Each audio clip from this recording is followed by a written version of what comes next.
So the big question, how do you optimize your nutrition in pregnancy for the healthiest body and healthiest baby? I've spoken to so many women who went to their doctor looking for nutritional advice and got sort of the same generic response. The just take a prenatal, eat healthy, and avoid alcohol. Was that you too? Here's the problem. Most doctors spend very little time studying nutrition in med school, let alone prenatal nutrition. So if you've ever wondered, is that really it? Let me assure you that no. There is a lot more that you can do to stay healthy during pregnancy using food. So, hello, I am Marie. Welcome to my channel. And in fact, the research in the last few years has dramatically improved our understanding of types of food that lower the risk of pregnancy complication, things like preeclampsia and gestational diabetes.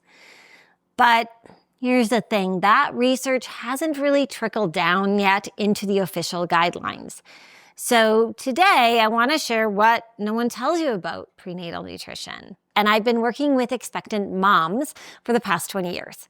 Now as mamas, we all want to give our little ones the best possible start. And that begins with what you put on your plate.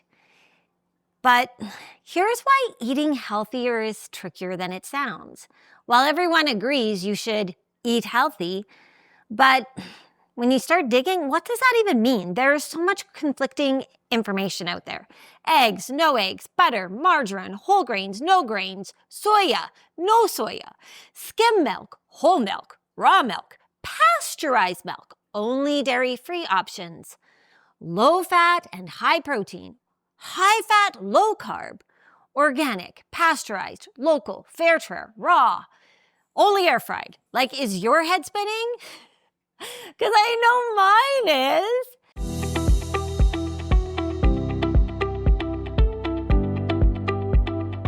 And I want to help bring some clarity. I mean, no wonder we're confused, especially during pregnancy when so much is riding on our nutrition.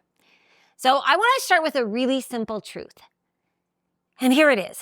Most of the food available today is ultra-processed and stripped of its nutrition, and it's designed to make you overeat. In fact, about 60% of the average adult's calories are currently coming from ultra-processed food. Stuff that might make your taste buds happy, but leaves your actual cells starving. And that's not just my opinion. The science is really backing us up. So let me tell you about the NIH study that blew my mind. In 2021, researchers at the National Institutes of Health conducted a super fascinating study with hunger, weight, and food. So here's what they did. They put 20 participants into a controlled facility for 1 full month. These participants couldn't leave, and they had access to unlimited amounts of the food provided. For the first 2 weeks, they were only provided with ultra-processed, industrially manufactured foods. These are actually really common staples, and likely you might have some of them in your fridge, right? Even right now at home. Things like blueberry muffins and packaged ravioli, diet lemonade, Yoplait yogurt, hot dog, turkey bacon, frozen burritos, crackers, tater tots. And then for the second 2 weeks, they switched to only unprocessed whole foods. Meals made from fresh eggs, roasted vegetables, rice, nuts, fruit, salmon, sweet potato hash, unsweetened high-fat yogurt, shrimp, chicken, homemade dressings. And here's where it gets crazy.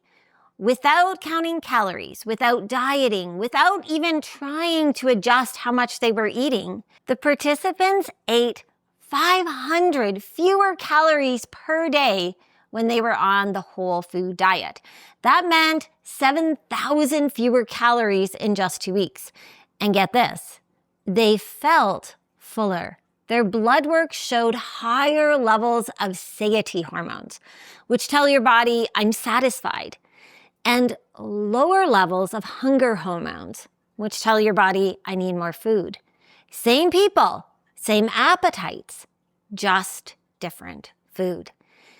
With the ultra-processed diet, it confused their body into thinking they needed more fuel because their cells weren't getting the nutrients that the mitochondria needed.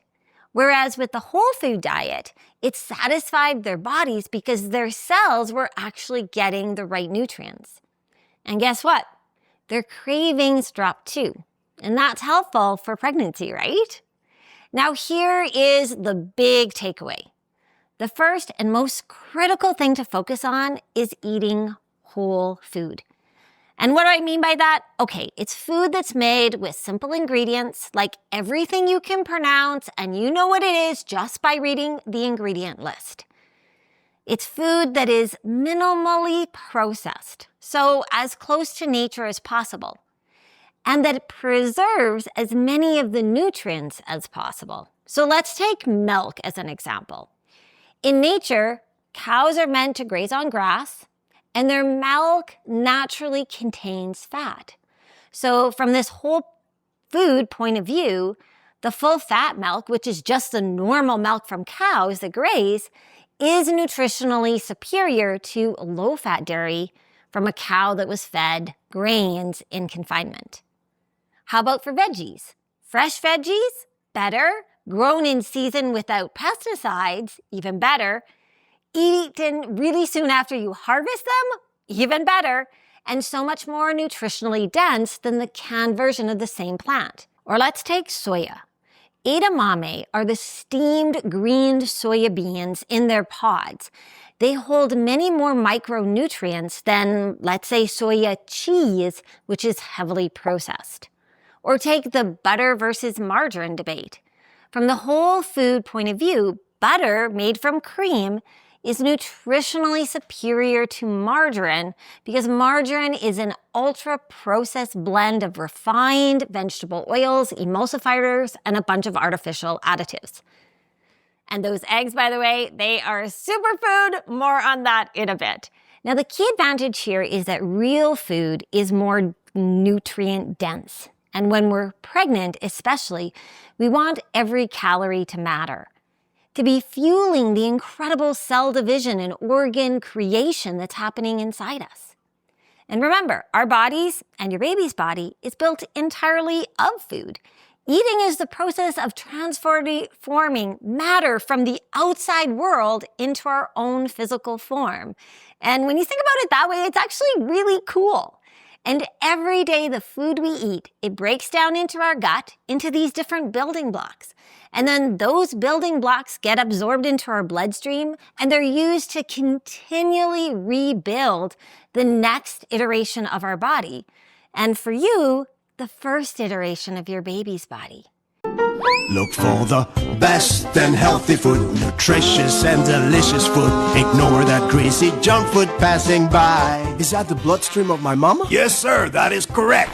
You only get the very best. The bloodstream of your mama is the source. If you see something that looks a bit ugly, just throw it back. That's for your mama. Hey, can you leave something nice for the mother too? She also needs nutrition, you know? My contract says clearly, take care of the baby. The mother is her husband's problem. And when we provide the body with the right building blocks, then our bodies know what to do and they just build the right structures and we get better health. So I want to give you one actionable step that you can get started on today. So here's your challenge.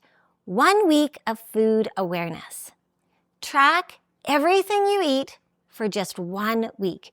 Not calories, not macros, just write down what you're eating and then just kind of notice. Is it real food or is it ultra-processed food? No judgment, no guilt, just increased awareness. Because if you can shift even 80% of your diet towards whole and processed foods, you'll be giving your body and your baby the best possible foundation for health. And if you want more specifics on the best pregnancy superfoods, I have got a video that breaks it all down, and I want you to watch that video next. But in the meantime, drop us a comment. Tell us what's your biggest nutritional struggle and what's your biggest nutritional win. Let's chat and let's support one another. And if you found this video helpful, don't forget to like, subscribe, and to share it with another mama-to-be who needs this information. And I promise you, you've got this. And I'll see you in the next video all about pregnancy superfoods.